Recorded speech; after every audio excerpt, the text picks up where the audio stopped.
Hello student, मेरा नाम है जनायक और आज हम आपको 11th क्लास का जो फर्स्ट चैप्टर है some basic concept of chemistry का सबसे इम्पोर्टेंट लेक्चर लेकर आए हैं, जिसमें हम आपको मोल के बारे में बताएंगे। मोल जैसा नाम आपको लग रहा है मोल, वैसा इसमें झोल है।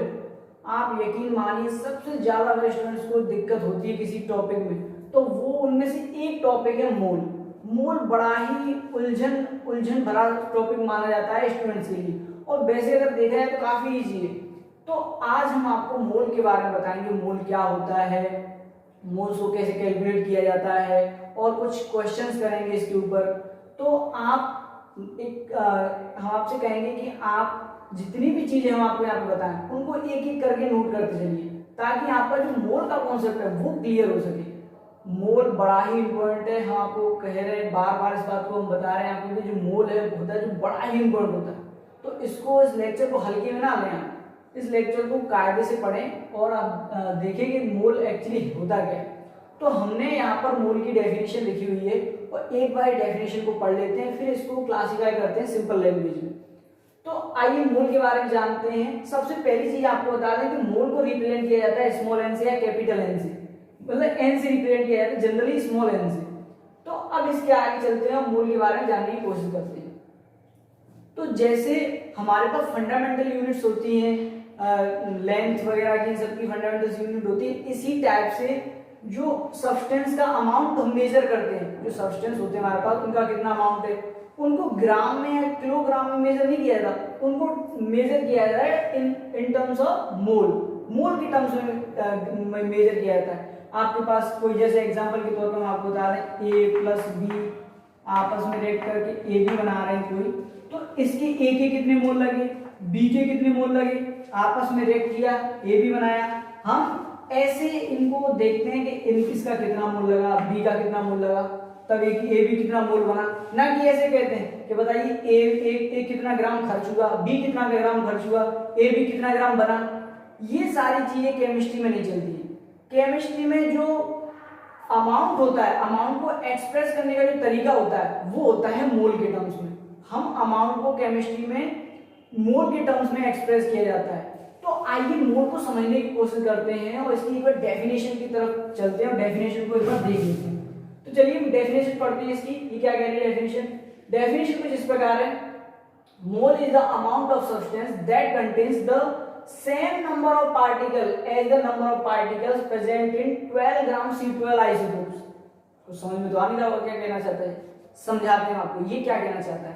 ये कहना चाहता है कि जो मोल है वो एक अमाउंट है जो ये बताता है कि उसमें जितने नंबर ऑफ पार्टिकल्स हैं वो बराबर है 12 ग्राम C12। एक आइसोटोप होता है, आइसोटोप कार्बन का एक आइसोटोप होता है C12। कार्बन का एक आइसोटोप होता है कौन सा, C12, जिसके 12 ग्राम में जितने पार्टिकल, एटम या मॉलिक्यूल्स प्रेजेंट होंगे, ध्यान समझिएगा, मोल क्या होता है कि 12 ग्राम C12 में जितने पार्टिकल्स, एटम वगैरह जो भी चीजें प्रेजेंट है वो उसी के बराबर एक मोल में नंबर ऑफ पार्टिकल्स होते हैं। ध्यान से एक बार, 12 ग्राम C12 आइसोटोप में जितने नंबर ऑफ पार्टिकल्स होंगे उतने ही नंबर ऑफ पार्टिकल्स होते हैं एक मोल में। जितने मान के चलो, अगर 12 ग्राम C12 में अगर 50 पार्टिकल हैं, 12 ग्राम C12 में अगर 50 पार्टिकल है तो एक मोल में कितने पार्टिकल होंगे बताओ, 50 पार्टिकल। इस तरह से मोल को देखा जाता है। अब हम ये देखेंगे कि भैया ये बताओ इस 12 ग्राम C12 आइसोटोप में एक्चुअली पार्टिकल होते कितने हैं। इस 12 ग्राम C12 आइसोटोप है ये हमारे पास, तो इसमें नंबर ऑफ पार्टिकल्स होते कितने हैं, तो बेटा इसकी एक फिक्स वैल्यू निकल कर सामने आती है। तो अभी उस वैल्यू को देख लेते हैं। एक बार आप इस डेफिनेशन को नोट डाउन कर लीजिए, फिर हम आगे चलते हैं। तो आगे हम आपको ले चलते हैं इसके बारे में जानने के लिए। तो हम एक काम करते हैं, इसके बारे में बताते हैं आपको कि कितने नंबर ऑफ पार्टिकल्स होते हैं 12 ग्राम कार्बन आइसोटोप में C12 कार्बन। देखो अब समझते हैं बेटा, number of carbon atom, number of carbon atom, number of carbon atom देखते हैं हम कार्बन एटम निकाल कर देखते हैं, ठीक है। C12 12 ग्राम C12 आइसोटोप में, तो 12 ग्राम, ये 12 ग्राम हो गया। अब समझिएगा, देखिए क्या हम अगर 12 ग्राम हमारे पास अगर जो हमें कार्बन एटम पता करने हैं C12 में, C12 एक आइसोटोप है, उसमें हमें कार्बन एटम पता करने हैं, ठीक है। 12 ग्राम C12 एटम में कार्बन एटम पता करने, क्या हमें अगर एक एटम का मास पता चल जाए तो इससे डिवाइड देके हम कार्बन एटम पता नहीं कर सकते कितने कार्बन एटम आएंगे। एक बात ध्यान से समझिएगा, हमारे पास 12 ग्राम C12 का C12 है, हमारे पास 12 ग्राम C12 आइसोटोप है, ठीक है। अगर हमें कार्बन, जो कार्बन C12 कार्बन है, C12 कार्बन है, अगर इसके एक एटम का मास पता चल जाए, एक एटम का मास पता चल जाए, तो हम डिवाइड देकर ये पता कर सकते हैं कि उसमें उस 12 ग्राम कार्बन C12 में कितने कार्बन एटम प्रेजेंट हैं।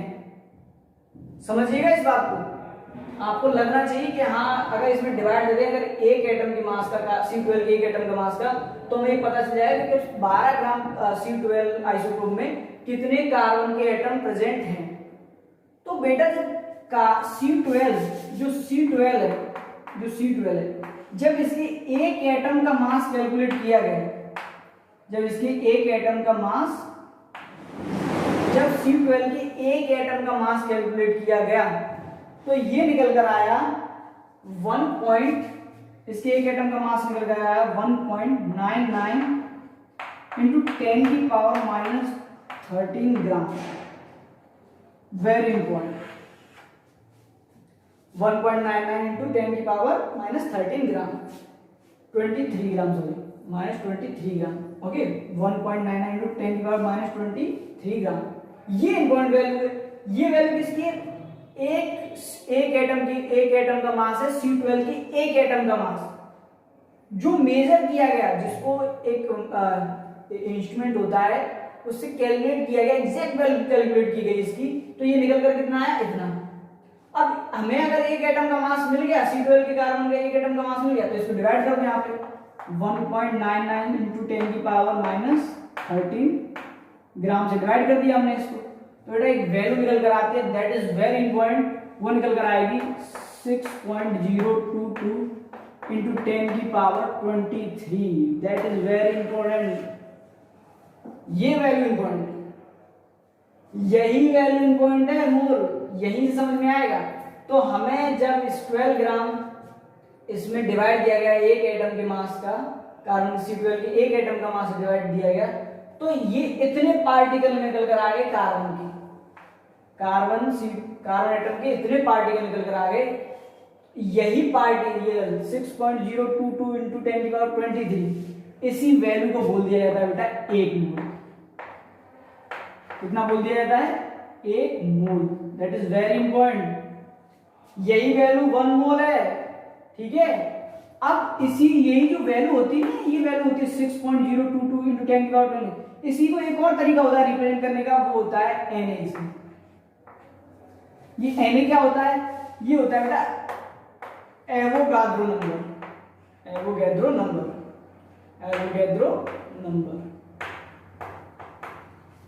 नंबर।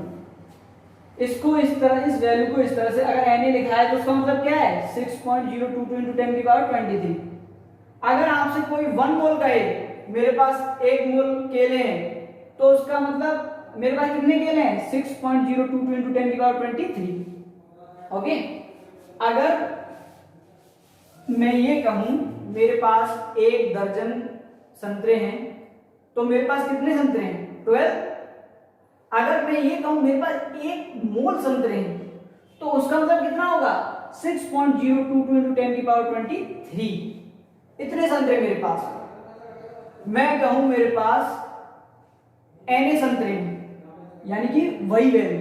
तो इस वैल्यू को आप लोग याद रखिए, यही इंपॉर्टेंट है। आपसे कहा जाएगा 1 मोल किसके बराबर होता है? बताओ। आप कहेंगे 6.022 इंटू 10 की पावर 23। ये वैल्यू यही है मोल, यही मोल है। मोल कुछ नहीं है, एक नंबर होता है। मोल एक नंबर होता है जो ये रिप्रेजेंट करता है कि उसमें कितने नंबर ऑफ पार्टिकल्स हैं, कितने नंबर ऑफ एटम है, कितने नंबर ऑफ मॉलिक्यूल्स हैं।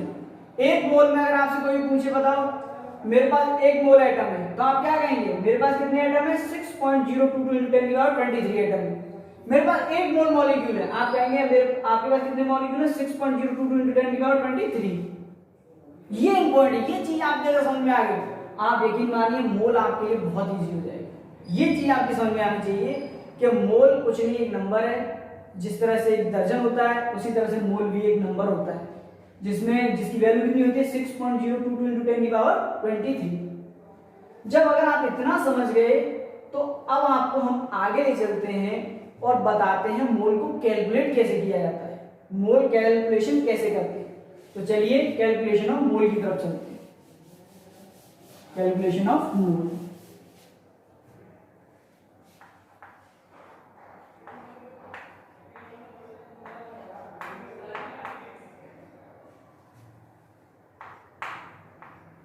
Calculating of mole. अब हम मोल्स निकालना सीखेंगे। कोई भी हमें कोई चीज दे रखी 10 ग्राम 20 ग्राम 50 ग्राम या 100 ग्राम कुछ भी दे रखा हो, हम उसमें मोल फाइंड करेंगे उसमें कितने मोल हैं। तो इसका फॉर्मूला होता है बेटा मोल कैलकुलेट करने का, वो होता है जब हमारे पास कोई एलिमेंट हो, जब हमारे पास कोई एलिमेंट हो तो उसको किस तरह से लिखा जाता है, उसमें मोल कैसे फाइंड करते हैं वो देखते हैं।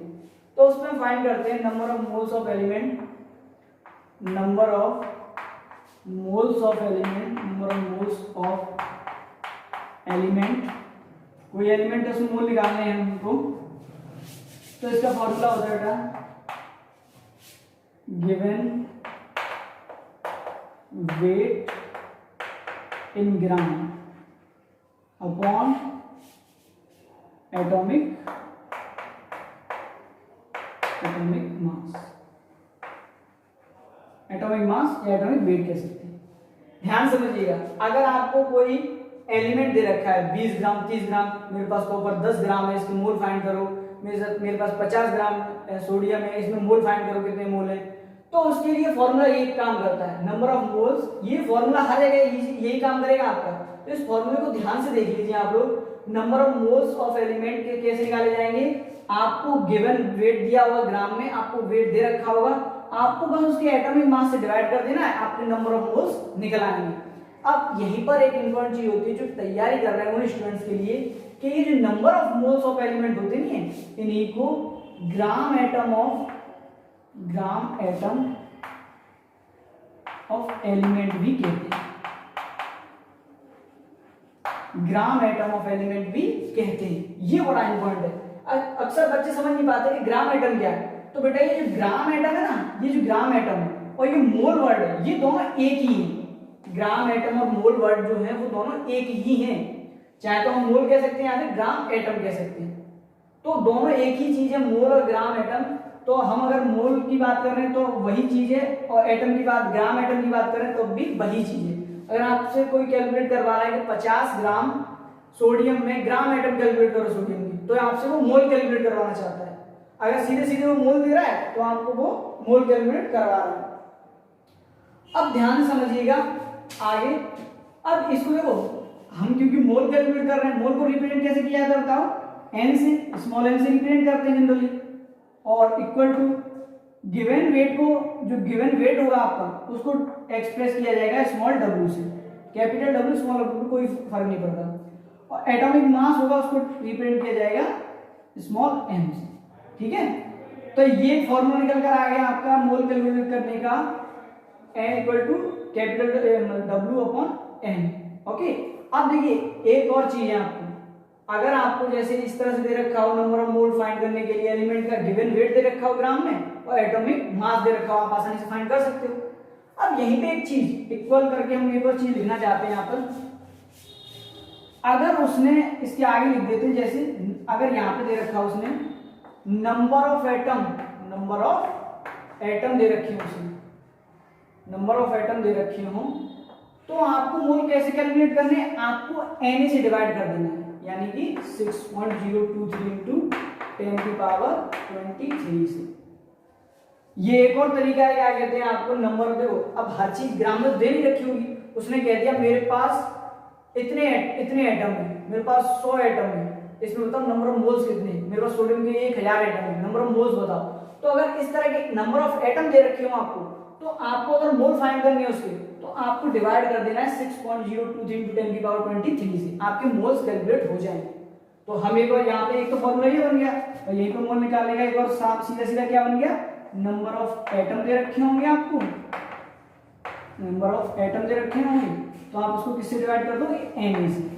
Na का मतलब यही तो होता है 6.023 इंटू 10⁻23। तो ये दो फॉर्मूले बन गए आपके, वेरी इंपॉर्टेंट। एक बार ध्यान से देख लीजिए इनको, नोट डाउन कर लीजिए इनको, और आगे चलते हैं इसके बारे में और बताते हैं। तो ये फॉर्मूले बड़े ही इंपॉर्टेंट बेटा, आपको चीजें दे रखी होंगी, मोल कैलकुलेट करने होंगे आपको किसी एटम किसी एलिमेंट के, तो आपको उसका ग्राम में वेट दे रखा होगा, एटॉमिक वेट आपको पता ही होता है, नहीं तो देगा वो, तो आपको डिवाइड कर देना, नंबर ऑफ मोल्स निकल आएंगे।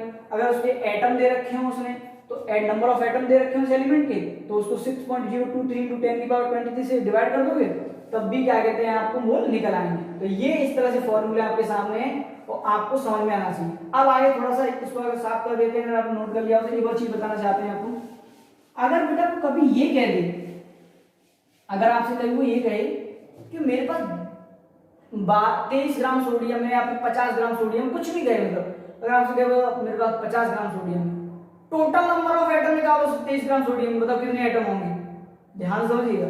कोई आपसे कहे कि मेरे पास इतने ग्राम ये एलिमेंट है, ठीक है, इसमें टोटल नंबर ऑफ एटम निकालो इस एलिमेंट में, तो इसके लिए आपको कुछ नहीं करना है, आपको सबसे पहले तो ग्राम में दे रखी होगी चीज, उस एलिमेंट को डिवाइड कर दे, उस एलिमेंट के जो वेट दे रखा हो ग्राम, उसको डिवाइड कर देना उसके एटॉमिक मास से, मोल निकल आएंगे बस बेटा। उस mole total number of element, total number of atom निकालने के लिए आपको कुछ नहीं करना पड़ेगा, बस जो मोल आपके निकले उसको मल्टीप्लाई कर देना बेटा Na से, मल्टीप्लाई कर देना किससे, Na से, यानी कि 6.023 इंटू 10⁻23 से मल्टीप्लाई कर देना, आपके टोटल नंबर ऑफ एटम निकलाएंगे उस एलिमेंट।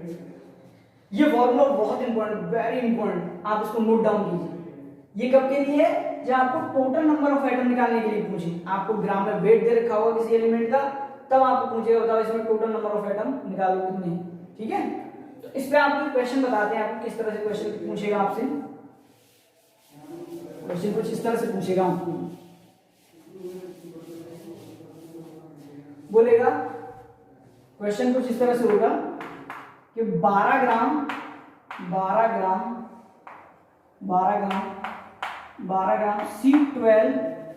C12 में 12 ग्राम C12 में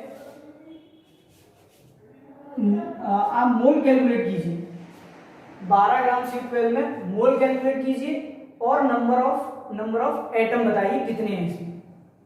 12 ग्राम C12 में कितने नंबर ऑफ मोल्स होंगे ये कैलकुलेट कीजिए, और उसमें कितने नंबर ऑफ एटम्स होंगे, total number of atom carbon के, वो कैलकुलेट कीजिए। बहुत आसान, कैसे करोगे बताओ। 12 ग्राम देख के मोल निकालना है हमको, यानी कि N इक्वल टू, फॉर्मूला बताओ, W/M है क्या नहीं, N निकालना है हमको। तो बताओ कार्बन कितने ग्राम दे रखा है, 12 ग्राम, डिवाइड कर दो कितने से, M कितना होता है कार्बन का, भाई मॉलिक्यूलर एटॉमिक मास बताओ कार्बन का कितना होता है, 12, ओके, ये निकल आएगा कितना बताओ, 1 मोल। भाई बताओ 12 ग्राम C12 में कितने मोल होंगे बताओ, 1 मोल, है कि नहीं। अब आपसे पूछे total number of carbon atom बताओ, total number of carbon atom बताओ कितने होंगे इसमें, ये बताओ कार्बन एटम बताओ कितने हैं, तो कुछ नहीं, 1 मोल निकल आया, हमने आपको फॉर्मूला बताया था आपको, N × Na, यानी कि कितने मोल निकल कर आया आपके यहाँ पे 1, और इंटू 6.022 इंटू 10⁻23, तो देखो कितना निकल के आएगा, इतनी यही वैल्यू निकल कर आ जाएगी सामने, यानी कि 12 ग्राम C12 में कार्बन के कितने एटम होंगे, 6.022 इंटू 10⁻23, और यही आपको देखो हमने निकल रहा है शुरू में 1 मोल में, वही निकल कर आ गया, है कि नहीं। तो आगे देखो एक और क्वेश्चन करते हैं आपको और बताते हैं जैसे कैसे पूछेगा वो आपसे कभी ये क्वेश्चन पूछ ले,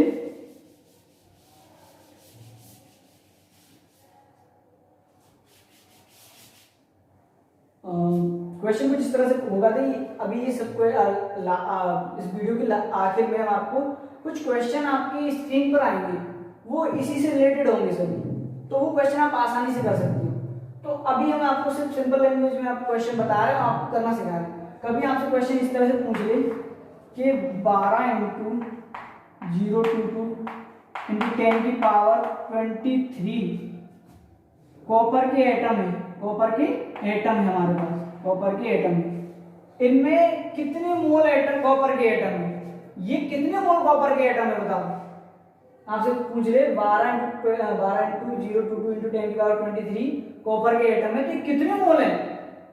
बहुत आसान लग रहा होगा आपको, कुछ नहीं, वही जो तरीका बताया था मोल कैलकुलेट करने का, एक और एटम दे रखे हो तो 12 कौन सा तरीका था बताओ, number of atom upon Na, तो बस वही फॉर्मूला लगा दो 12 × 022 × 10 की पावर 23 अपॉन Na से डिवाइड कर दो 6.022 × 10 की पावर 23, कितने मोल निकल कर आ रहे हैं बताओ, 2 मोल, 2 मोल निकल कर आ जाएंगे कि नहीं आएंगे बताओ। तो आप आसानी से इस तरह से कैलकुलेट कर सकते हो चीजें, बहुत आसानी से। तो इस तरह के क्वेश्चन आएंगे तो आप कर लेंगे ना। आगे चलते हैं, तो आगे बताते हैं आपको कुछ और इम्पोर्टेंट चीजें। देखो फॉर्मूला होता है मोल निकालने का, क्या होता है, n बराबर स्मॉल w अपॉन n, ये जो फॉर्मूला होता है। बेटा अगर कभी इस तरह का मामला है तो आपको मोल दे रखे हो और आपको वेट निकालने के लिए पूछ ले, तो किसी एलिमेंट के आपको मोल दे रखे हो तो आपको पूछा था ये कितने ग्राम है, तो आप वेट कैलकुलेट करवा रहे हैं आपसे, तो आप आसानी से कैलकुलेट कर सकते हो। इस W को इधर लेकर आओ, तो W फॉर्मूला निकालने का फॉर्मूला क्या हो जाएगा बताओ, इस तरह से n × n, है कि नहीं बताओ। इस तरह के ये फॉर्मूला निकल कर आएगा कि नहीं। अगर आपसे कभी जनरली वो वेट पूछ ले किसी भी एलिमेंट का, बताओ कितना ग्राम है, तो आपको क्या करना है, उसका जो एटॉमिक मास है उससे मल्टीप्लाई कर देना है जितने भी मोल हो उससे, तो आपका वेट निकल आएगा ग्राम में, ठीक है। तो ये एक और फॉर्मूला है, किसी भी एलिमेंट का वेट ग्राम में पूछा जाता है, किसी भी एलिमेंट का ग्राम में वेट निकालना हो तो उससे ये फॉर्मूले से निकल आएगा। तो अब आगे इस पर क्वेश्चन पूछते हैं आपसे, आप बताइएगा। आपसे कुछ क्वेश्चन इस तरह से पूछा जाएगा, 2 मोल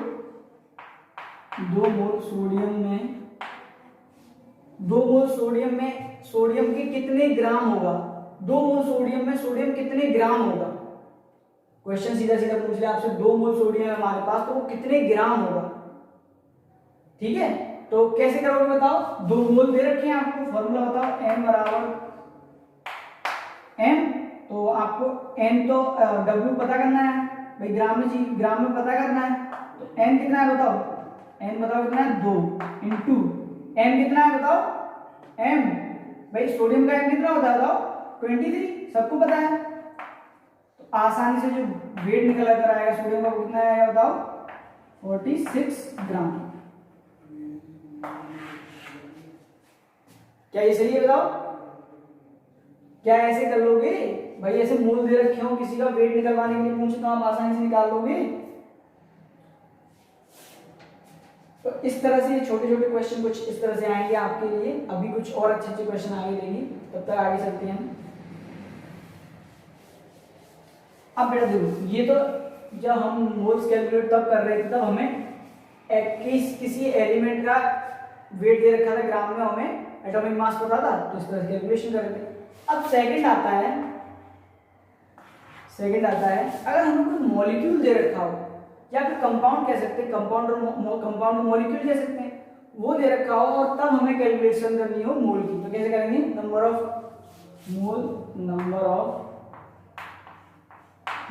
मोल्स ऑफ मॉलिक्यूल मॉलिक्यूल, हम मॉलिक्यूल को कंपाउंड में लिख रहे हैं यहाँ पे, ठीक है, दोनों एक ही चीज है भाई। कोई कंपाउंड CO2 तो कंपाउंड ही तो होगा, CO2 मॉलिक्यूल भी होगा। तो कुछ इस तरह का मामला दे रखा हो आपको, नंबर ऑफ मोल कैलकुलेट करने हो, मॉलिक्यूल दे रखा है, कंपाउंड करना हो, तो वही सेम चीज है, कुछ नहीं लीजिए। तो वो कैसे कैलकुलेट करोगे बताओ? गिवन वेट ग्राम में दे रखा होगा आपको, उसका गिवन वेट इन ग्राम, ठीक है। तो आप उसको किससे डिवाइड कर दोगे बताओ? मॉलिक्यूलर वेट से, मॉलिक्यूलर वेट से। तो आप उसको मॉलिक्यूलर वेट से डिवाइड कर देना, उसके आसानी से आपको नंबर ऑफ मोल पता चल जाएंगे उस कंपाउंड के, ठीक है। यही थोड़ा सा आगे अगर हम इक्वल करके लिख दें, इक्वल करके लिख रहे हैं, ठीक है, इक्वल करके नंबर ऑफ मॉलिक्यूल्स दे रखे हो आपको, नंबर ऑफ मॉलिक्यूल्स दे रखे हैं उसमें, मॉलिक्यूल्स। तो आपको कब मोल निकालने हो तो किससे डिवाइड कर दोगे बताओ? Na से, यानी कि 6.022 into 10 की पावर 23 से, तब भी यहाँ पर मोल निकल कर आ जाएंगे मॉलिक्यूल्स के, ठीक है। ये वही फॉर्मूला है, सेम टू सेम, कुछ नहीं है इसमें। अब देखो यहाँ पे ग्राम मॉलिक्यूल भी नाम वर्ड दे सकता है, यहाँ पे ग्राम मॉलिक्यूल, तो ग्राम मॉलिक्यूल या फिर मोल, मॉलिक्यूल्स के मोल निकालना, बात एक ही है, ग्राम मॉलिक्यूल। तो इस तरह से अगर आपसे क्वेश्चन दिया आपको कभी, तो आप आसानी से कैलकुलेट कर सकते हैं मोल, ठीक है। तो फॉर्मूला वही है, कुछ नहीं है इसमें भी, n बराबर W/m, बस m यहाँ पर मॉलिक्यूलर वेट होगा, एटॉमिक वेट नहीं होगा, यहाँ पर मॉलिक्यूलर वेट होगा, पूरे मॉलिक्यूल का वेट होगा, वो रख देना, मोल कैलकुलेट हो जाएंगे। और यहाँ पर वही है नंबर ऑफ मॉलिक्यूल, अगर नंबर ऑफ मॉलिक्यूल दे रखे हो तो उसको Na से डिवाइड कर देना, और भी मोल निकल आएंगे, आसानी से आप निकाल सकते हो मॉलिक्यूल, ठीक है। तो इस तरह से आप मॉलिक्यूल निकाल सकते हो आसानी से। यहाँ पर थोड़ा सा और आगे चलते हुए एक और चीज बताते हैं आपको, अगर आपको टोटल नंबर ऑफ मॉलिक्यूल पूछे, तो अगर वो आपसे टोटल नंबर ऑफ मॉलिक्यूल पूछे, जैसे टोटल नंबर ऑफ एटम पूछे थे उसने, अगर पूछे बताओ कितने ग्राम दे रखा है, टोटल नंबर ऑफ मॉलिक्यूल बताओ, सिंपल सी बात है, टोटल नंबर ऑफ मॉलिक्यूल पूछ ले तो क्या जवाब दोगे आपको? कुछ नहीं, वही तरीका, मोल निकाल लेना और उसको मल्टीप्लाई करते हैं किससे? Na से। देखो वहां पे टोटल नंबर ऑफ एटम निकल कर आए थे इस फॉर्मूले से, और यहाँ पर फॉर्मूले से क्या निकल कर आएंगे? Total number of molecule, atom निकल कर नहीं आएंगे, फर्क होता है एटम और मॉलिक्यूल में। यहाँ पर ध्यान से समझिएगा इस बात को, वहां पर जब हमने ये वाला फॉर्मूला लगाया था total number of atom n into Na, तो वहां पे जो निकल कर आए थे वो क्या निकल कर आए थे? Total number of atom. अब यहाँ पे जब आप ये फॉर्मूला लगाओगे, आपको मॉलिक्यूल पूछेगा तब भी यही फॉर्मूला लगाओगे, तो यहाँ से मॉलिक्यूल, यहाँ पे भी वही फॉर्मूला है, total number of molecule equal to n into n, तो यहाँ से टोटल नंबर ऑफ मॉलिक्यूल निकल के चले आएंगे। लेकिन गलती से बेटा अगर कभी उसने ये पूछ लिया आपको मॉलिक्यूल में मोल निकलवा लिया, उसने से पूछ लिया बता इसमें टोटल नंबर ऑफ एटम बता दो कितने, इतने ग्राम दे रखा है वो कंपाउंड या मॉलिक्यूल, और उसने गलती से पूछ लिया बता टोटल नंबर ऑफ एटम बताओ कितने हैं, तब यहाँ पे दिक्कत ये होगी कि आपको क्या करना है, इसी फॉर्मूले को अगर मॉलिक्यूल में आपको मोल निकालने के लिए बोल रहा है, उसमें एटम निकलवा रहा है, total number of atom in molecule, तो आपको क्या करना है? आपको करना है n into Na into atomicity, that is very important. ये फॉर्मूला एक और है जो वेरी इंपॉर्टेंट है। अगर आपको उसने टोटल नंबर ऑफ एटम निकालने के लिए बोल दिया किसी मॉलिक्यूल में, तो आपको यही फॉर्मूला लगा देना है, बस यहाँ पर n into Na करना है तो मॉलिक्यूल निकल आएंगे, बस उसकी एटॉमिसिटी से अगर मल्टीप्लाई कर दिया आपने तो टोटल नंबर ऑफ एटम निकल आएंगे उस मॉलिक्यूल में। ओके, ध्यान से इस फॉर्मूले को, ये फॉर्मूला कब वैलिड है? तब किसी मॉलिक्यूल में हमें एटम निकालना है। ओके, तो आगे चलते हैं, इसका एक एग्जांपल देते हैं आपको। तो अब थोड़ा सा आप एटॉमिसिटी के बारे में जान लेते हैं। एटॉमिसिटी के बारे में एक बार थोड़ा सा आइडिया ले लेते हैं कि एटॉमिसिटी क्या होती है। तो एटॉमिसिटी एक्चुअली क्या होती है इसके बारे में समझते हैं। एटॉमिसिटी, फिर इसके ऊपर कुछ क्वेश्चन कराते हैं अभी। एटॉमिसिटी होती है total number of atom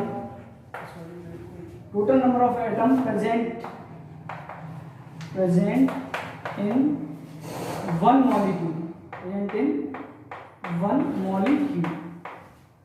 in one molecule or compound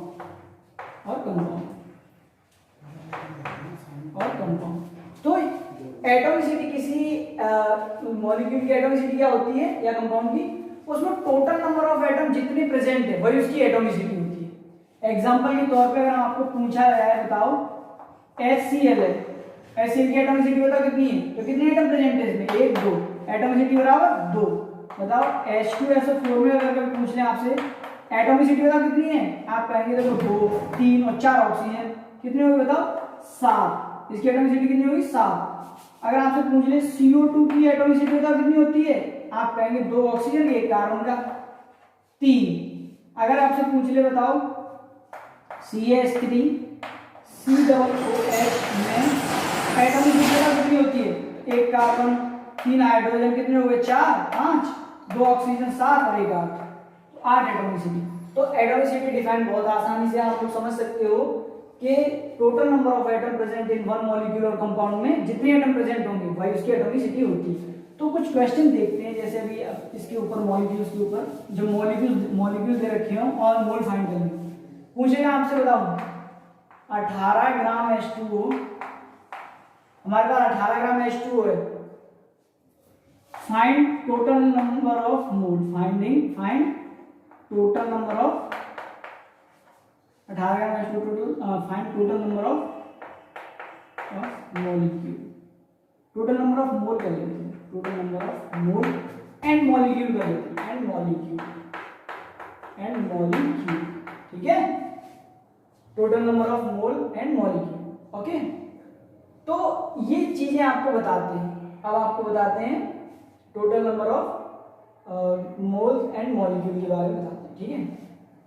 तो कैसे कैलकुलेट करोगे बताओ, कैलकुलेशन कैसे करोगे, आप करेंगे वही फॉर्मूला करेंगे, मॉलिक्यूल जब मॉलिक्यूल से रखा है H2 एक मॉलिक्यूल है, एक एलिमेंट तो है नहीं मॉलिक्यूल है, तो बताओ फॉर्मूला कैसे करेगा, वही वाला NW/M। ये क्या है यहाँ पर मॉलिक्यूलर वेट, H2O का मॉलिक्यूलर वेट कितना होता है बताओ 80 है कि नहीं, तो मोल निकालो N बराबर W कितना दे रखा है 18 ग्राम, ठीक है, और इसका मॉलिक्यूलर वेट होता कितना होता है 18, कैंसिल कर दो कितना आ जाएगा 1 मोल। कैलकुलेट हो गया कि नहीं हो गया मोल, 18 ग्राम H2O में कितने मोल निकल कर आए आपके H2O के, 1 मोल। अब पूछ रहा है बताओ टोटल नंबर ऑफ मॉलिक्यूल बताओ कितने हैं 1 मोल में, तो तरीका बताया था टोटल नंबर ऑफ मॉलिक्यूल निकालने का, फॉर्मूला बताया था टोटल नंबर ऑफ मॉलिक्यूल निकालने का क्या तरीका बताया था,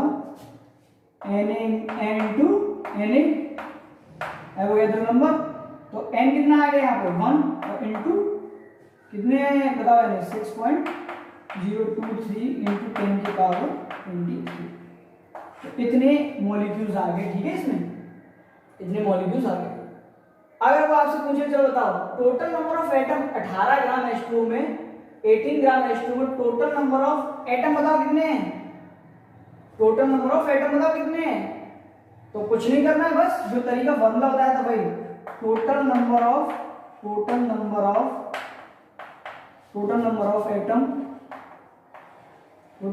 एटम इन 18 ग्राम H2O, 18 ग्राम में निकाल रहे हैं, तो भाई भैया हमने आपको तरीका क्या बताया था n इंटू तो n इंटू Na, भैया ये तो निकला है मॉलिक्यूल, और इसको बस मल्टीप्लाई करते हैं किसका एटॉमिसिटी का, कितनी एटॉमिसिटी है H2O की 3, तो बस तो ये निकल आएगा आपका क्या आपके टोटल नंबर ऑफ एटम निकल आएंगे, कितने n निकल कर आएंगे बताओ, n की वैल्यू कितनी है 1 इंटू 3 इंटू Na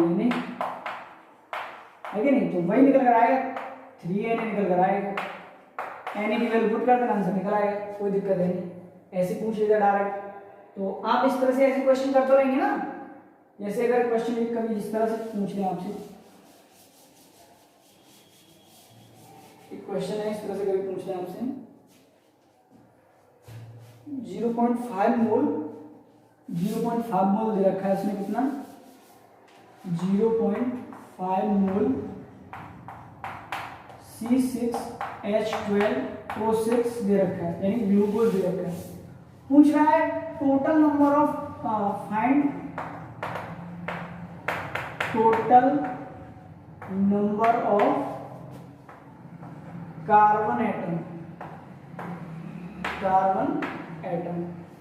तो अगर इस तरह का क्वेश्चन पूछ लेता कभी 0.5 मोल है, उसमें total number of carbon atom बताओ कितने हैं, अरे कुछ नहीं है इसमें, तो आप कर ही सकते हो।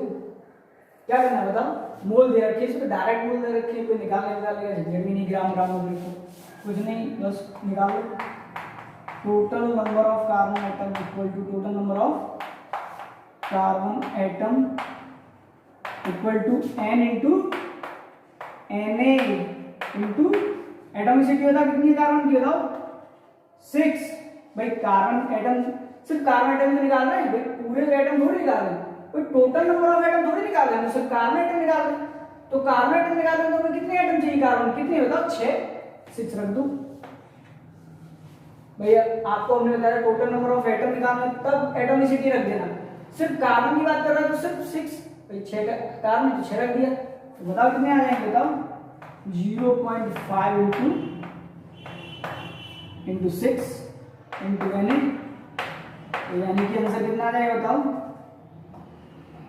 3Na, कितना आएगा 3Na। ओके, तो ये 3Na आंसर आ जाएगा। इस तरह से आप आसानी से मोल को कैलकुलेट कर सकते हो, बहुत आसान है, बहुत इजी है और आसानी से कैलकुलेशन कर सकते हैं आप इसकी। तो अब आगे चलते हैं और वही आगे हम आपको तीसरे उसमें बताते हैं मोल कैलकुलेशन कैसे होता है। अच्छा, यहाँ पर तीसरा पॉइंट बताने से पहले आपको एक चीज और बता देते हैं आपको कि बेटा ये जो एक मोल होता नहीं वो किस किस के बराबर होता है, एक मोल किस किस के बराबर होता है, वो होता है 6.02322 इंटू 10 की पावर 23 एटम।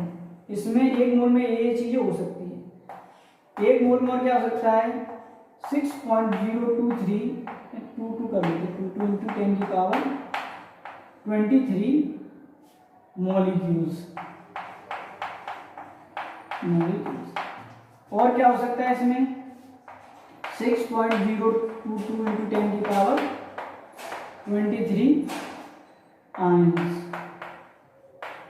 और क्या हो सकता है इसमें, एक और बेटा फिक्स वैल्यू होती है इसकी, फिक्स वैल्यू होती है जो कि बहुत इंपॉर्टेंट होती है। इसमें जो गैस होती है एट एनटीपी और एसटीपी,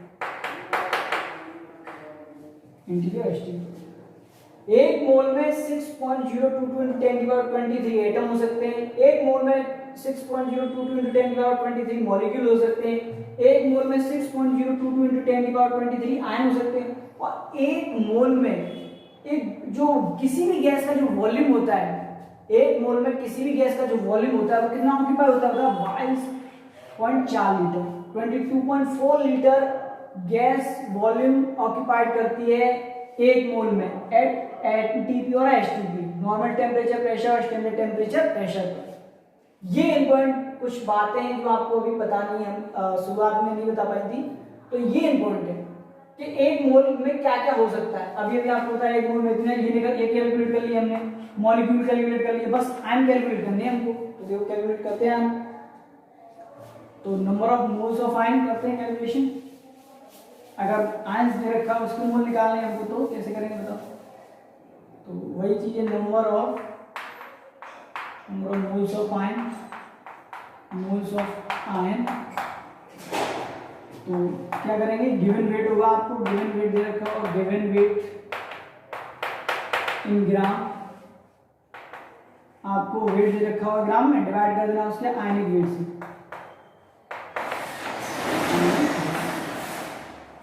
आयनिक वेट कैसे निकालते हैं, जैसे नॉन मॉलिक्यूलर वेट निकालते हैं वैसे ही आयनिक वेट निकालते हैं। ओके, और टोटल नंबर ऑफ आयंस दे रखे हो तो टोटल नंबर ऑफ आयंस दे रखे हो तो टोटल नंबर ऑफ आयंस अगर दे रखे हो तो डिवाइड कर देना किससे, Na से, तो आपको आसानी से मोल कैलकुलेट कर लोगे आसानी। ठीक है, आप आसानी से मोल कैलकुलेशन कर सकते हो, कोई दिक्कत नहीं है इसमें। तो एग्जांपल के तौर पे करा देते हैं आपको, जैसे बोल रहा है क्वेश्चन, क्वेश्चन ये कह रहा है कि 222 ग्राम CaCl2 है। ठीक है, 222 ग्राम CaCl2 है। बोल रहा है कि इसमें Ca+2 और Cl-2 कितने होंगे, ये कैलकुलेट करो। क्वेश्चन पूछ रहा है सीधा सीधा कि 222 ग्राम CaCl2 में Ca+2 और Cl- आयंस कैलकुलेट कीजिए।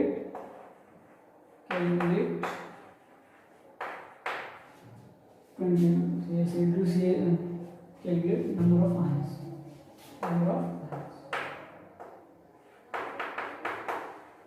तो ये आयंस कैलकुलेट कर रहा है Ca+2 और Cl- के आयंस कैलकुलेट करवा रहा है 222 ग्राम।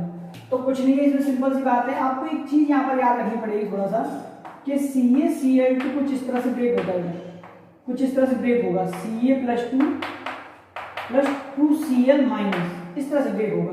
तो इसमें 2Cl- के एटम है, बस कुछ नहीं करना है आपको, वही कर देना जो आपको समझना है। तो मोल निकाल लो, पहले तो मोल निकाल लो, n बराबर 22 upon weight upon n, W upon m ही तो होता है, तो इतना तो दे रखा है 22, तो इसका m पता चल कर लेते कितना होता है। तो याद रखना इसका वेट होता है 111 ग्राम होता है। ठीक है, तो यहाँ से कैलकुलेट करो कितना आ गया, बताओ कितने मोल निकल कर आएगा, CaCl2 के 2 मोल निकल कर आ गए हैं, 2 मोल निकल कर आ गए। अगर Ca+2 पूछ रहा है, अगर Ca+2 आयन पूछ रहा है, total number of Ca+2 ion, total number of Ca+2 ion, तो कुछ नहीं करना है आपको, 2 × Na भाई 2 × Na कर देना है सीधे सीधे, 2 × Na कर दो तो ये निकल कर आ जाएगा। ठीक है, अगर आपसे क्या कहते हैं, अगर आपसे Cl- की कैलकुलेशन कर रहा है, total number of C ion, तो कुछ नहीं करना है आपको। अच्छा, एक छोटी सी दिक्कत ये होगी, क्योंकि हमें टोटल नंबर ऑफ सही है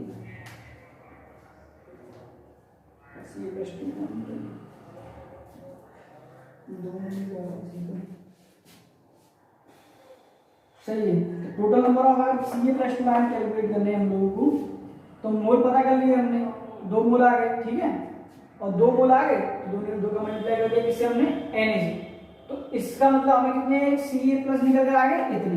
ठीक है, अगर Cl- कैलकुलेशन करवाना चाहते हैं आपको, तो 2 मोल निकल कर आ गए इसके, और 2 और मल्टीप्लाई कर देना 2 का, तो आपको 2 का और मल्टीप्लाई कर दोगे भाई, 2 Cl- है। ठीक है, तो और Na से मल्टीप्लाई कर दोगे तो इसका निकल कर आ जाएगा Cl- निकल कर आ जाएगा टोटल। ओके, तो ये यहाँ पर आगे चलते हैं, आपको और कुछ और क्वेश्चन कराते हैं आपको।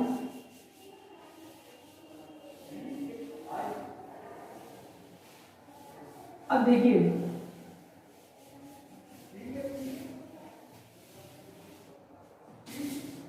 हम कैलकुलेशन करना चाहते हैं, कहते हैं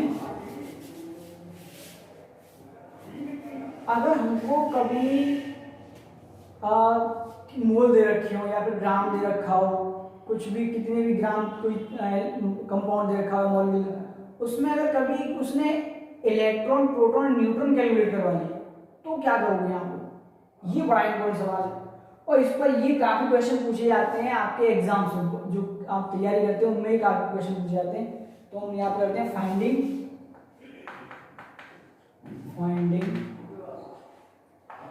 इलेक्ट्रॉन प्रोटॉन और न्यूट्रॉन, इनको कैलकुलेट करते हैं। ठीक है, तो इनको कैलकुलेशन अगर किसी में ये पूछे जाए कि मेरे पास 12 ग्राम CH4 है, total number of electron calculate करो, मेरे पास 12 ग्राम ये है, मेरे पास 12 ग्राम वो है, तो कैलकुलेशन करवा ले आपसे कभी, तो आप क्या करोगे, तो इसके लिए सिंपल सा फॉर्मूला ये है कि आपको अगर टोटल नंबर ऑफ, कभी आपसे कभी ये पूछ ले कि चलो आपको इलेक्ट्रॉन कैलकुलेट करवा रहा है आपसे कि टोटल नंबर ऑफ एक काम करते कभी भी इलेक्ट्रॉन, प्रोटॉन और न्यूट्रॉन कैलकुलेट कर रहा है, ठीक है, न्यूट्रॉन कैलकुलेट कर। तो इसके लिए सिंपल सा लॉजिक ये लगा लेना कि पहले तो निकाल लेना मोल, उस कंपाउंड के मोल निकाल लेना, मॉलिक्यूल दे रखा हो, एलिमेंट दे रखा हो, उसको क्या निकाल लेना मोल, उसको मल्टीप्लाई कर देना Na से, उसको मल्टीप्लाई कैसे कर देना Na से, तो आपको उसके मॉलिक्यूल या एलिमेंट निकल आएंगे, टोटल नंबर ऑफ मॉलिक्यूल या एलिमेंट निकल आएंगे, ठीक है। फिर उसके बाद में total number of proton,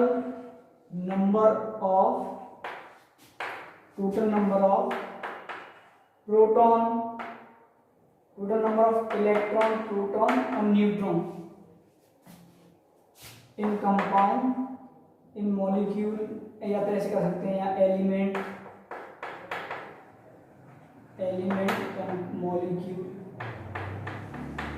molecule etcetera. देखो ध्यान से समझना इस चीज को, अगर आपको कभी वो टोटल नंबर ऑफ किसी कंपाउंड में या एलिमेंट में अगर आपको इलेक्ट्रॉन, प्रोटॉन, न्यूट्रॉन कैलकुलेट करना है, तो आप क्या करना, आपको वो गिवन वेट दे रखा है, आपको सबसे पहले मोल निकाल लेना उसका, क्या निकालना है आपको, मोल निकाल लेना, फिर उसमें उसका मल्टीप्लाई करना है Na से, और फिर उसमें उस कंपाउंड में टोटल नंबर ऑफ इलेक्ट्रॉन जितने भी हो उसका मल्टीप्लाई कर देना, आपको सीधे क्वेश्चन में आंसर निकल आएगा। तो इसके ऊपर एक क्वेश्चन कर लेते हैं, बहुत अच्छा क्वेश्चन है, एक आप जब तैयारी करते थे ये क्वेश्चन आ चुके हैं, ऐसे IIT वगैरह मेंस में आ चुका है क्वेश्चन इस तरह का। तो क्वेश्चन करते हैं, क्वेश्चन कुछ इस तरह का बोल रहा है ये,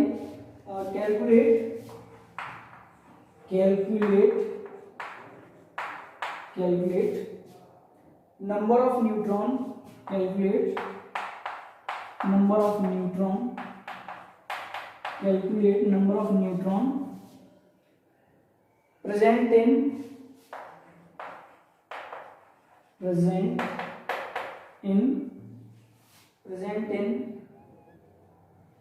12 into 10 की पावर 23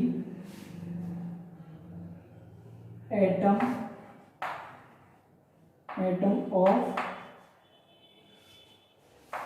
ये ऑक्सीजन का एक आइसोटोप दे रखा है 8 ऑक्सीजन 17, और आपको दे रखा है गिवन, दे रखा है इसने गिवन 6 n इक्वल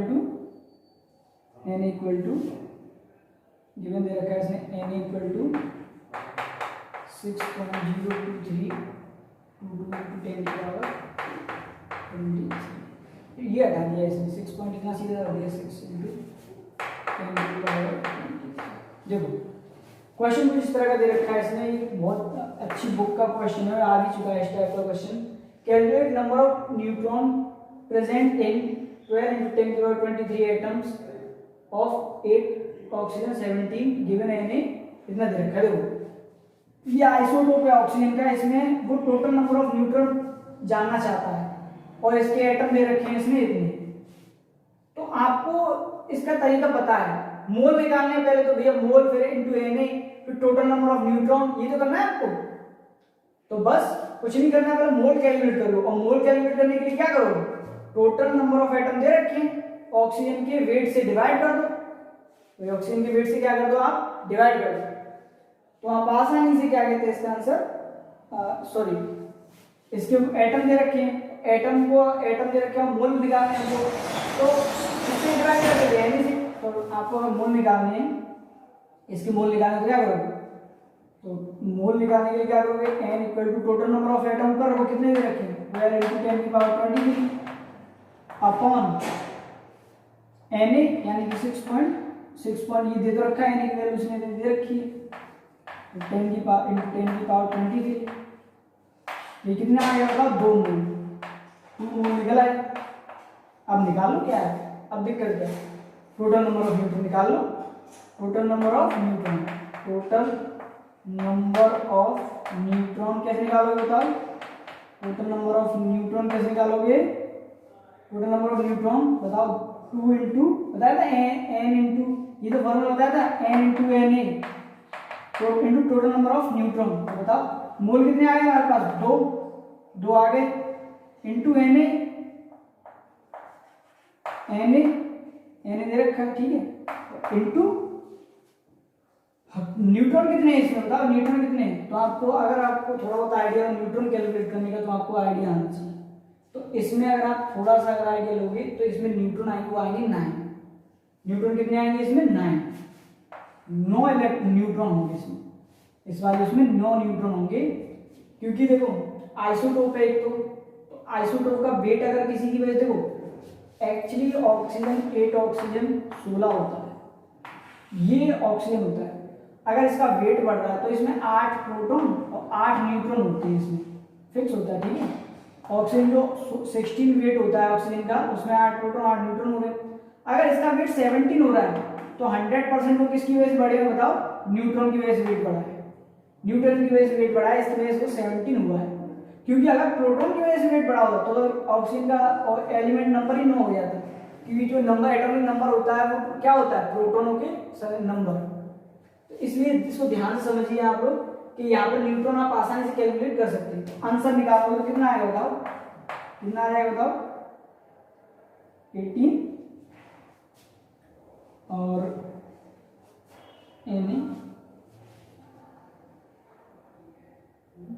नहीं कितना आएगा, थोड़ा सा दिक्कत होगी इसमें, कितना आ रहा है 12 इंटू 25 है, ये थोड़ा सा यहाँ पर थोड़ी सी दिक्कत हो गई है। वैसे तो ये भी सही है, इसमें कोई दिक्कत नहीं है। और क्वेश्चन अगर इसमें देखो, अगर वैसे सही है, इसमें कोई दिक्कत नहीं है, क्वेश्चन में सही है। आंसर कितना आ रहा है 18 है, क्वेश्चन आंसर आ जाएगा इसका 18, ठीक है। तो इस तरह का ये क्वेश्चन बिल्कुल सही है, कोई दिक्कत नहीं है। हम एक्चुअली इसमें थोड़ा वैल्यू यहाँ पर 25 कर दी थी, तो इसमें कोई दिक्कत नहीं है, बिल्कुल इसका आंसर सही है, 18 ही आएगा इसका आंसर। क्योंकि बुक में उसने बस यहाँ पर 25 कर दिया था तो भैया 1800 आ जाता, कोई दिक्कत नहीं है। तो हमने यहाँ पर जानबूझ के 2 होने लगा के कितने कर दिया, 2 बोला के 18 आए, तो इसमें कोई दिक्कत नहीं, बिल्कुल सही क्वेश्चन, ओके। तो इस तरह से आप कैलकुलेशन कर सकते हो, आसानी से इलेक्ट्रॉन प्रोटॉन न्यूट्रॉन निकाल सकते हो। अब बारी आती है तीसरे पॉइंट की, अब कैलकुलेशन मोल कैसे होते हैं, और आगे चलते हैं कि और मोल हम कैसे निकाल सकते हैं। तो और आगे चलते हैं, अब बारी आती है गैस की, कि गैस के मोल कैसे निकालने हैं। तो 4th पॉइंट आता है तो number of moles of gas, number of moles of gas, number of moles of gas. अगर हमें गैस के मोल्स निकालने तो क्या करना, तो क्या आपको किस तरह के क्वेश्चन में पूछेगा, तो आपको बेटा ये ध्यान रखना है आपको कि वो आपको वॉल्यूम देगा, गिवन वॉल्यूम देगा आपको, गिवन वॉल्यूम एट एनटीपी या एसटीपी, जो भी देगा आपको गिवन वॉल्यूम होगा, आपको वो गिवन वॉल्यूम देगा और आपको उस वॉल्यूम को डिवाइड कर देना है 22.4 लीटर से, आपके मोल्स निकल आएंगे। अगर किसी गैस के मोल निकालने के लिए आपको पूछे तो वो आपको वॉल्यूम देगा, गिवन वॉल्यूम देगा, तो आपको डिवाइड कर देना 22.4 लीटर से आपके मोल्स निकल आएंगे। या फिर वो आपको किसी गैस के एटम दे देगा, atoms of gas, atoms of gas, gas के एटम दे देगा आपको, तो आपको वही फॉर्मूला भी लगाना है, एटम ऑफ गैस एन से डिवाइड कर देना आपको, तब भी आपको मोल निकल आएंगे, ठीक है। तो ये 2 फॉर्मूले हैं गैस के मोल निकालने की। इस तरह से गैस के मोल फॉर्मूले आप याद रख लीजिए, इनको कैसे निकालोगे। आपको मोल्स दे रख, आपको मोल्स निकालने किसी गैस की, तो आपको वॉल्यूम दे देगा यहाँ पर, तो आपको कुछ नहीं करना है, 22.4 लीटर से डिवाइड कर देना है, आपको आसानी से आंसर निकाल सकते हैं, ठीक है। तो इसका एक क्वेश्चन है, ये क्वेश्चन ये इस तरह से पूछ रहा है आपसे कि 88 ग्राम CO2, 88 ग्राम CO2 गैस है, बोल रहा है इसके मोल निकालिए, 88 ग्राम CO2 के इसका वॉल्यूम निकालिए, बोल रहा है 88 ग्राम CO2 का वॉल्यूम निकालिए, तो वॉल्यूम निकालिए एट एनटीपी। ठीक है, इसमें मोल कैलकुलेट नहीं करवा रहा हूं आपसे, वो आपसे मॉलिक्यूल, इसमें आपको वो कैलकुलेट करवाना चाहता है वॉल्यूम। तो देखिए यही फॉर्मूला निकल कर आ जाएगा ना। अगर हमें वॉल्यूम निकालना है तो यहाँ से यहीं से निकल कर आ जाएगा नहीं आएगा। अगर किसी गैस का वॉल्यूम निकालना है तो देखो आपको number of moles they given आपको मिल जाए तो आप आसानी से निकाल सकते हो, नहीं निकाल सकते हो। ये तो फॉर्मूला आ जाएगा वॉल्यूम निकालने का। अगर किसी गैस का वॉल्यूम निकालना है हमको तो ये इधर चला जाएगा, तो मोल्स का मल्टीप्लाई कर दोगे इसमें तो आसानी से निकाल दोगे। तो अगर 88 ग्राम हमें ये CO2 गैस दे रखी है तो हम इसका वॉल्यूम कैसे निकालें? तो सबसे पहले इसके मोल कैलकुलेट कर लो। मोल कितने आएंगे? तो n फाइंड कर लो। कैसे बताओ? n कैसे फाइंड करोगे? 88 ग्राम दे रखी है तो मोल फाइंड करने के लिए वेट अपॉन मॉलिक्यूलर वेट 88 ग्राम और CO2 का हो जाएगा 44, ठीक है। डिवाइड कर दो कितना आ जाएगा? 2 मोल। डिवाइड कर दो कितना आएगा? 2 मोल। अब मोल पता चल गया हमको तो आसानी से इसी फॉर्मूले में रखकर निकाल लो वॉल्यूम क्या है। तो वॉल्यूम बराबर क्या हो जाएगा बताओ? CO2 गैस का volume at NTP, CO2 gas volume at NTP क्या हो जाएगा बताओ? n इंटू 22.4, यानी कि n की वैल्यू कितनी आ गई हमारे पास? 2, तो 2 इंटू 22.4 कितना आ जाएगा आंसर बताओ? 44 इंटू 8। इस तरह से आप आसानी से इस तरह के सवाल कर सकते हो। अगर आपको मोल निकालने के लिए पूछेगा तो वॉल्यूम दे रखा होगा 22.4 लीटर से डिवाइड करके मोल निकालेंगे। अगर आपको वो वॉल्यूम निकालने के लिए बोल दे तो आपको मोल, इस तरह का क्वेश्चन पूछेगा आप आसानी से क्वेश्चन कर सकते हो। इस तरह के दे रखे हो तो आसानी से आप क्वेश्चन ये कर सकते हो। तो ऐसे क्वेश्चन में आपको कोई भी दिक्कत नहीं होनी चाहिए। तो अब हम आपके सामने कुछ ऐसे क्वेश्चन करा रहे हैं जो कि बहुत ज्यादा इंपॉर्टेंट है। अभी तक हमने आपको सिर्फ नॉर्मल तरीके से क्वेश्चन आए थे, अब आपकी स्क्रीन पर कुछ क्वेश्चन की सीरीज आएगी, 4-5 क्वेश्चन अच्छे वो आपको कराएंगे। तो उन क्वेश्चन को आप करने की कोशिश कीजिए और बहुत अच्छे क्वेश्चन है, आपको अच्छा भी लगेगा इन सब क्वेश्चन को करने में। तो एक एक करके इन क्वेश्चन को हम करते हैं। तो आपकी जो स्क्रीन पर आएंगे क्वेश्चन, हम तो सिर्फ यहीं से देखकर हमको बताएंगे कि भाई किस तरह से आपको क्वेश्चन सॉल्व करने। हमारे पास आपकी जो स्क्रीन पर क्वेश्चन दिखाई देंगे और हम इसमें से देखकर आपको क्वेश्चन आंसर इसके बताएंगे, ठीक है। तो आपकी स्क्रीन पर ये पहला क्वेश्चन आ रहा है, इसको देखिए, क्या आप इसको सॉल्व कर सकते हैं? आप इसको देखिए क्वेश्चन किस तरह का है। तो इस क्वेश्चन में देखिए पूछ रहा है कि कॉपर का एक पीस है जिसका वेट कितना दे रखा है? 0.635 ग्राम। कितना दे रखा है? ये आपकी स्क्रीन पे होगा, हम तो इसमें देखकर देखेंगे। तो इतना दे रखा है, पूछ रहा है how many atoms of copper does it contains. तो इतने ग्राम में कॉपर के कितने एटम प्रेजेंट होंगे ये पूछ रहा है। आप इस क्वेश्चन को आसानी से कर सकते हैं। बताया था ना आपको किस तरह से एटम निकालेंगे, किसी एलिमेंट का टोटल नंबर ऑफ एटम। तो निकाल लो क्या है। तो हमने जो तरीका बताया टोटल नंबर ऑफ एटम का काउंट करने का, total number of copper atom कैसे निकालोगे बताओ? क्या बताया था? n इंटू एन ए, यही तो बताया था ये फॉर्मूला शुरुआत में। तो बस n पता चल जाए तो आसानी से निकाल लो। ये ग्राम दे रखा है, इतने ग्राम दे रखा है कॉपर, तो 6 इसमें डिवाइड कर दो। n निकालने के लिए कितने का? 13.5। कॉपर का इतना वेट होता है, एटॉमिक वेट, इसको डिवाइड कर दो कितना आ जाएगा आंसर बताओ? 0.0001।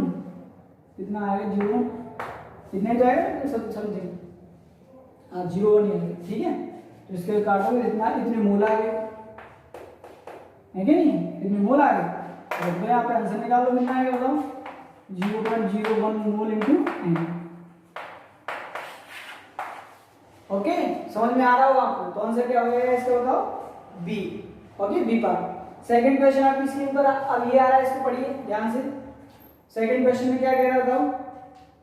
सेकंड क्वेश्चन में कह रहा है कि सेकंड क्वेश्चन में आपके सामने ये क्वेश्चन आ रहा है, इसमें ये कह रहा है कि 12.044 ग्राम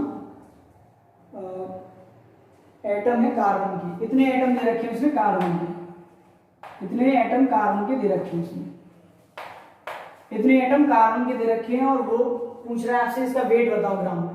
इसका वेट बताओ किसमें? वेट बताओ ग्राम में।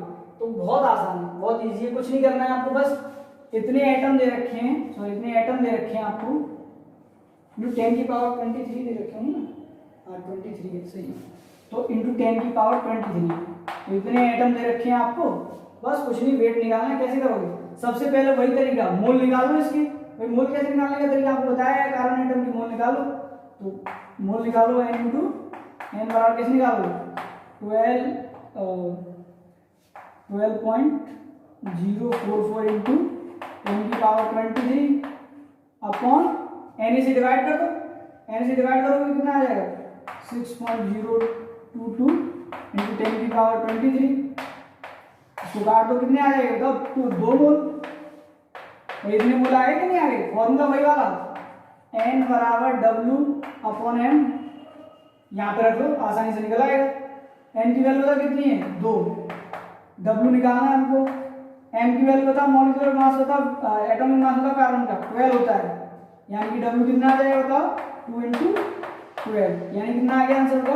24 ग्राम। आंसर बताओ इसका क्या आएगा? ए पार्ट। ओके, नेक्स्ट क्वेश्चन आपकी स्क्रीन पर आ रहा है और इसको देखिए ध्यान से और इसको करने की कोशिश कीजिए। तो नेक्स्ट क्वेश्चन बहुत आसान है, आपको अभी अभी बताया गया था, जिस जो तरीका बताया था आपको, इस क्वेश्चन को आप आसानी से कर सकते हो। जो आपको अभी थोड़ी देर पहले बताया था कि इलेक्ट्रॉन न्यूट्रॉन कैसे कैलकुलेट करने हैं, तो आप आसानी से कर सकते हो। बस छोटी सी चीज हम आपको ये बता देंगे कि CH4 में आपको बता दें 10 इलेक्ट्रॉन होते हैं। कितने इलेक्ट्रॉन होते हैं टोटल? 10 इलेक्ट्रॉन। कैसे? कार्बन में 6 होंगे, लास्ट सेल में 6, और इसमें हाइड्रोजन के पास 4। टोटल कार्बन के पास 6 इलेक्ट्रॉन होते हैं और हाइड्रोजन के पास 4 हाइड्रोजन है, तो टोटल 10 इलेक्ट्रॉन हो गए। आसानी से आपको जो फॉर्मूला भी बताया गया तो उसे पुट करके आसानी से आंसर निकाल सकते हैं। नेक्स्ट क्वेश्चन, तो इसका आंसर आपको हम बता देते हैं, इसका आंसर आएगा सी पार्ट, 1 मोल आएगा इसका आंसर। ओके, नेक्स्ट क्वेश्चन देखिए आप लोग। नेक्स्ट क्वेश्चन आपको बोल रहा है, ये भी क्वेश्चन आप आसानी से कर सकते हो। आपकी जो स्क्रीन पे क्वेश्चन आ रहा है नेक्स्ट, ये बहुत आसान क्वेश्चन है, अभी अभी आपको कराया गया बिल्कुल सेम टाइप का क्वेश्चन, तो आप आसानी से कर सकते हैं इस टाइप के क्वेश्चन। नेक्स्ट क्वेश्चन देखते हैं, नेक्स्ट क्वेश्चन क्या कह रहा है। हाँ देखिए, ये क्वेश्चन आपको थोड़ी सी दिक्कत क्रिएट करेगा, इस क्वेश्चन को हम आपको करा देते हैं। ये क्वेश्चन क्या कह रहा है, इसके बारे में समझते हैं। ये क्वेश्चन थोड़ा सा आपको दिक्कतें पैदा कर सकता है, तो इस क्वेश्चन को देखिए। कह रहा है 0.25 मोल है इसके जेड की, इतने दे रखा है इसने, जेड के इतने मोल है। इसका मास दे रखा है जेड का कितना, जेड का मास कितना दे रखा है? 2.5 ग्राम, 2.5 ग्राम इतना मास दे रखा है जेड का। पूछ रहा है आपसे कि एक जेड के एक एटम का मास कैलकुलेट करवाना चाहता है वो आपसे, जेड के एक एटम का मास कैलकुलेट करवाना चाहता है। तो बहुत इजी है, इसमें भी कुछ नहीं, वही फॉर्मूला लगा हुआ वाला, n बराबर w अपॉन m। यही तो कैलकुलेट करना है आपको, एटॉमिक मास जेड का। तो n कितना बताओ? 0.25 इक्वल टू w कितना दे रखा है इसने? 2.25 अपॉन m। ओके, तो m बराबर 0.25 इंटू 2.25, इतना m आ जाएगा। m कितना आ रहा है? ये m आ जाएगा आपका ये समथिंग, और ये कितना आएगा? अच्छा ये सॉरी, इस तरह से डिवाइड में जाएगा ना, तो m बराबर डिवाइड में जाएगा 2.25 अपॉन 0.25। तो इसको अगर कैंसिल कर दोगे तो ये कम से कम 9 बार जाएगा, कटोगे तो 9 बार चला जाएगा। ठीक है, तो आसानी से, तो ये जो 9 निकल कर आया, ये 9 ग्राम निकल कर आया, जो मास निकल कर आया एटम का, ये 9 ग्राम निकल कर आया। ये एक मोल एटम का मास है, ना कि ये एक एटम का मास। ये एक एटम का मास नहीं है, ये एक मोल एटम का मास है ग्राम में। हमने आपको अगर आपने पिछला लेक्चर देखा हो तो आपको थोड़ा बहुत आइडिया लगा होगा। हमने आपको बताया था कि एक AMU दे रखा हो तो वो एक एटम का मास होता है, अगर ग्राम में दे रखा होता है तो वो एक मोल एटम का मास होता है। अगर एक मोल एटम का मास निकालना है आपको, अगर एक एटम का मास निकालना है, mass of one atom of Z, mass of one atom of Z, तो कैसे कैलकुलेट करोगे? आपको 9 को डिवाइड कर देना है किससे बताओ? 6.023 इंटू 10 की पावर 23 से। n से डिवाइड कर देना, आसानी से आपका आंसर आ जाएगा। इतने से डिवाइड कर दोगे आंसर आ जाएगा आपका तो ये जेड की एक एटम का मास निकल आएगा। ठीक है, ये तो एक मोल एटम का मास है, अगर एक एटम का मास निकालना तो उसको 9 को डिवाइड कर दो इतनी से, आंसर आ जाएगा आपका। तो इसका आंसर आएगा आपका क्या रहा आंसर, बी पार्ट इसका आंसर आ रहा है। आप देखिए, चेक कर लीजिएगा इसको। तो नेक्स्ट क्वेश्चन देखते हैं इसका, एक लास्ट क्वेश्चन है आपके लिए, वो देख लीजिए आपकी स्क्रीन पर आ रहा है और इसको ध्यान से पढ़िए क्या कह रहा है। लीस्ट मास पूछ रहा है, लीस्ट मास पूछ रहा है, तो लीस्ट मास कैसे निकालोगे देखते हैं। चलो इसको कैलकुलेट करते हैं, इसको लीस्ट मास कैसे निकलवाता है। तो लीस्ट मास में देखो 2 ग्राम का मॉलिक्यूल, 2 ग्राम दे रखा है, 2 ग्राम मॉलिक्यूल दे रखे हैं किसने, 2 ग्राम मॉलिक्यूल CO2 के। ए पार्ट में तो ये है, ठीक है। और बी पार्ट में क्या है, बी पार्ट में दे रखा है इसने 1.2 into 10 की power 24 molecule of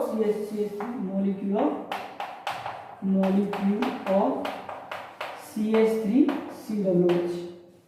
C part दे रखा है इसमें, कितना दे रखा है, 3 mole of urea, 3 mole of urea. और फोर्थ दे रखा है इसमें और 80 ग्राम ऑफ CaCO3। तो आपसे ये पूछा है कि सबसे लीस्ट 2 ग्राम मॉलिक्यूल दे रखे हैं उसने, कितने दे रखे हैं, 2 ग्राम मॉलिक्यूल। तो आपको पहले ही बताया गया था 2 ग्राम मॉलिक्यूल, ग्राम एटम का मतलब क्या होता है, मोल। सेम तो चीज होती है, मोल या ग्राम एटम एक ही चीज तो है। तो बस इसमें 2 मोल दे रखे हैं यहाँ पे, कितने मोल दे रखे हैं, 2 मोल दे रखे हैं किसके, CO2 के। आसानी से वेट निकालो CO2 का कितना ग्राम आएगा, कैसे, N बराबर W/M। तो मोल कितने दे रखे हैं, 2 इंटू W निकालना है हमको, ये तो पूछ रहा है। मास आपको पता ही होता है कितना होता है, तो W फाइंड करना है। M बताओ कितना है, 44 CO2 का। आसानी से कितना आ जाएगा बताओ, W 2 इंटू 44 कितना निकल कर आ जाएगा यहाँ से, इसका CO2 का निकल कर आ जाएगा 88 ग्राम। तो यहाँ से तो इसका निकल कर आ गया, इसका कितना निकल कर आएगा, 88 ग्राम। बी में देखो आपको बची हुआ है, इसका मॉलिक्यूलर वेट होता है वो 60 होता है। मॉलिक्यूलर वेट कितना होता है, 60। तो इसमें तो कोई भी दिक्कत वाली बात नहीं, इस पॉइंट को थोड़ा सा इधर खिसका लो। 24 लगा है तो इसको 23 कर लो और इसको कर लो 12 इंटू 23। तो यहाँ पे बस कुछ नहीं, मॉलिक्यूल्स दे रखे हैं, डिवाइड कर दो पहले Na से। 12 इंटू 23 कर सकते हैं इसको इस तरह से, इतने मॉलिक्यूल्स ही तो हैं इसके। तो पहले मोल निकालो, अगर आपको वेट फाइंड करना है सबसे पहली कंडीशन है कि आपको मोल निकालने पड़ेंगे। तो भाई इतने मॉलिक्यूल दे रखे, तो मॉलिक्यूल से Na से डिवाइड कर दो। तो CH3COOH के मोल निकल आएंगे, कितने मोल निकल कर आएंगे बताओ, 6.022 into 10 की पावर 23 से डिवाइड करोगे कितने मोल निकल कर आएंगे, 2 मोल निकल कर आए। अब आसानी से 2 मोल निकल कर आएगा तो यार मास बताइए आपको, वेट निकालना है, कितना निकल कर आएगा बताओ, 2 इंटू 60 कितना निकल आएगा, 120 ग्राम। इसका 88 ग्राम आ गया, इसका 120 ग्राम आ गया। अब इसका तो आप बता ही सकते हैं, यूरिया का वेट होता है 60 और इसका फॉर्मूला होता है NH2CO तो आसानी से इसका भी वेट देखो, 3 मोल दे रखे हैं, मल्टीप्लाई कर दो, इसका कितना आ जाएगा, 180 ग्राम। आया कि नहीं आ गया, तो इसका 180 ग्राम आ गया, इसका कितना आ गया 120 ग्राम, इसका कितना आ गया 88 ग्राम, इसका आपको दे रखा है 80 ग्राम। आसानी से, बहुत इंपॉर्टेंट क्वेश्चन है मेंस के लिए, जो आईआईटी में क्वेश्चन है, ऐसे कई बार पूछे गए हैं। ये क्वेश्चन आपको इसीलिए कराया गया है कि बेसिकली ये लेक्चर उन्हीं स्टूडेंट के लिए था 11th क्लास के लिए, और जो आईआईटी जेईई मेंस की तैयारी कर रहे हैं या नीट की तैयारी कर रहे हैं। तो ऐसे क्वेश्चन बहुत पूछे गए हैं मेंस में, और ये क्वेश्चन एक आईआईटी का ही क्वेश्चन है। तो इस तरह से क्वेश्चन आप आसानी से कर सकते हो। तो इसका आंसर क्या है बताओ, लास्ट 80 ग्राम। इसमें कितना आया 180 ग्राम, 120 ग्राम, 88 ग्राम। तो लीस्ट पूछ रहा है तो आंसर क्या आएगा 80 ग्राम। तो आज हमने जो आपको बताया मोल के बारे में वो बहुत इंपॉर्टेंट है। आपको इन ये सभी चीजें आनी चाहिए, जितनी भी वैरायटी आपको क्वेश्चन कराए गए हैं। ये क्वेश्चन आप एक बार फिर से देखिएगा, अगर आपके पास कोई बुक हो अच्छी तो आप उनके क्वेश्चन लगाने की कोशिश कीजिएगा। और फिर नेक्स्ट लेक्चर में आपको मिलेंगे हम कंसंट्रेशन के बारे में। Concentration that is very important, जैसे मोल इंपॉर्टेंट है ऐसे ही कंसंट्रेशन टर्म्स पढ़ेंगे हम लोग, मोलरिटी मोलरिटी वगैरह, तो वो नेक्स्ट लेक्चर में हम लोग कवर करते हैं। तो आज के लिए बस इतना ही, और आप इसको एक बार फिर से देख लीजिएगा मोल के बारे में, क्योंकि मोल बहुत इंपॉर्टेंट है, आपको बहुत काम आएगा यहाँ से लेकर जहाँ आप 11 पढ़ोगे 12 पढ़ोगे या फिर आगे जब आप पढ़ोगे सब जगह यही चलेगा, मोल मोल मोल। तो मोल को एक बार ढंग से पढ़िएगा, मोल बहुत इंपॉर्टेंट है, ये सभी क्वेश्चन करने की कोशिश कीजिए। ओके, तो आज के लिए बस इतना ही।